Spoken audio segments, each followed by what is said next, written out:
मरहबा collection mall, readymade कपड़ों का भरपूर खजाना। Jeans pant, T shirt, cargo pant, night pant, बच्चे और बच्चियों के लिए अच्छे खूबसूरत और उम्दा ड्रेस। पता याद रखें, जमूर हाई स्कूल मेन रोड, जैतून हजीन मस्जिद के पास।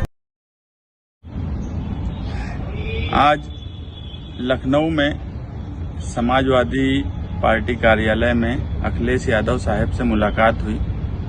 महाराष्ट्र यूनिट और मालेगांव शहर से शान हिंद में यूसुफ इलियास, मोइन अख्तर हम लोग आए अबू आसमी आजमी साहब की क़यादत में, और तफसील से 1 घंटे तक अखिलेश यादव साहब से मुल्की हालात और महाराष्ट्र के सियासी हालात पर तफसील से बातचीत हुई।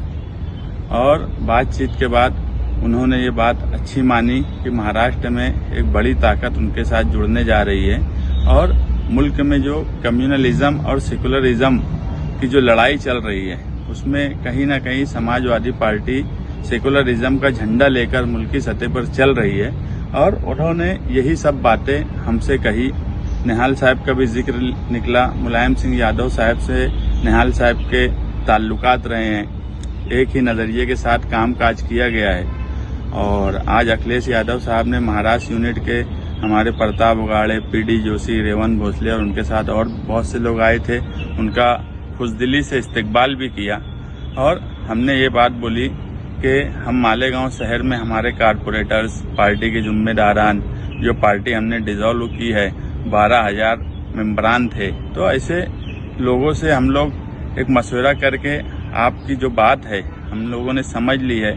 नजरियात मिलते जुलते हैं, मगर हम कोई भी फैसला मालेगांव शहर के जो लोग हैं और मालेगांव शहर के हमारी पार्टी के जो जिम्मेदारान थे वो हमारी फैमिली है, और हम उनसे बातचीत करने के बाद ही आखिरी फैसला करेंगे। और अगर सारी बातचीत सही ढंग से हुई तो बम्बई में हम बड़ा प्रोग्राम करेंगे। इस तरह की उनसे बातचीत की गई और शान हिंद ने अखिलेश यादव साहब से मालेगांव आने की दावत भी दी, उन्होंने कबूल भी किया। मगर सारी बातों में आखिरी में यही बात हुई कि मालेगांव शहर में जाने के बाद, मालेगांव शहरियान से बातचीत करने के बाद आखिरी फैसला लेंगे कि मालेगांव शहर का जो यूनिट है वो किस पार्टी में जाएगा और किस तरह से कामकाज करेगा। हमारी कुंवर दानिश अली साहब से भी बातचीत है। आज अभी 2 दिन हम रुकने वाले हैं, उनसे भी मुलाकात करेंगे। और आगे जो है मालेगांव शहर में जब हम आएंगे तो मालेगांव की मीडिया से बातचीत करके आगे का फैसला उनको बताएंगे।